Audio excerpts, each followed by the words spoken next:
నాగార్జున గారు, నా పర్ఫార్మెన్స్ నచ్చినట్టయితే ఈ నాగార్జునను బిగ్ బాస్ హౌస్లోకి తీసుకోండి.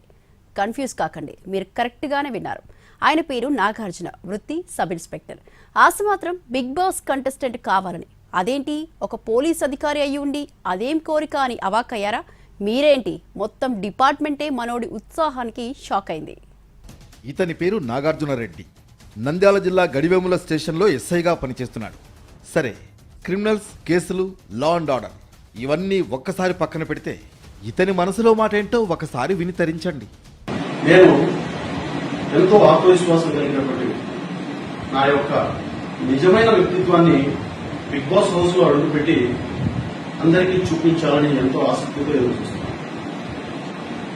నాకు బిగ్ బాస్ హౌస్ లో అడుగు పెట్టడానికి అవకాశం కల్పించినట్లయితే నా యొక్క ధైర్యాన్ని, ఓర్పుని మరియు నాలో ఉన్నటువంటి ప్రతిభని ప్రేక్షకులందరికీ చూపించి వారి యొక్క హృదయాలను గెలుచుకోవాలని ఎంతో ఆసక్తిగా ఎదురుచూస్తున్నాను. విన్నారుగా, అద్గది సంగతి. బిగ్ బాస్ హౌస్లోకి అడుగు పెట్టాలని ఉందట.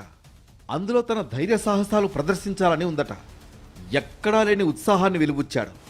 అందుకోసం ఒక రిక్వెస్ట్ రీల్ చేసి జనం మీదకి వదిలాడు. ఇంకేముంది, అది నిమిషాల్లో వైరల్ అయింది.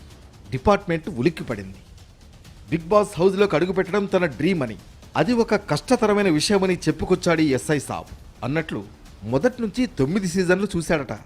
అక్కడ ఎన్నో సవాళ్లను, మరెన్నో కష్ట పరిస్థితులను చూశానని, వాటిని అధిగమించి జనం హృదయాలను గెలుచుకుంటానని తెలిపాడు. బిగ్ బాస్ హౌస్ లో అడుగు పెట్టడం అనేది చాలా కష్టమైనటువంటి విషయము. బిగ్ బాస్ హౌస్ లో నడుచుకోవడం అనేది కూడా చాలా కష్టమైన విషయం. ఎందుకంటే బిగ్ బాస్ హౌస్ సీజన్ 1 నుంచి ఇప్పటి వరకు నేను అన్ని ప్రోగ్రామ్స్ వీక్షించడం జరుగుతూ ఉంది. అక్కడ ఎన్నో సవాళ్లను, ఎన్నో కష్టతరమైనటువంటి పరిస్థితులను ఎదుర్కోవాల్సినటువంటి సిచ్యువేషన్స్ మనకు ఎదురవుతూ ఉంటాయి. చూశారుగా, అది మ్యాటర్. పోలీస్ స్టేషన్ కంటే బిగ్ బాస్ హౌసే నాగార్జున సార్కు ముఖ్యమైంది. అసలు ఈ ఆలోచన ఎందుకొచ్చింది? వస్తే వచ్చింది.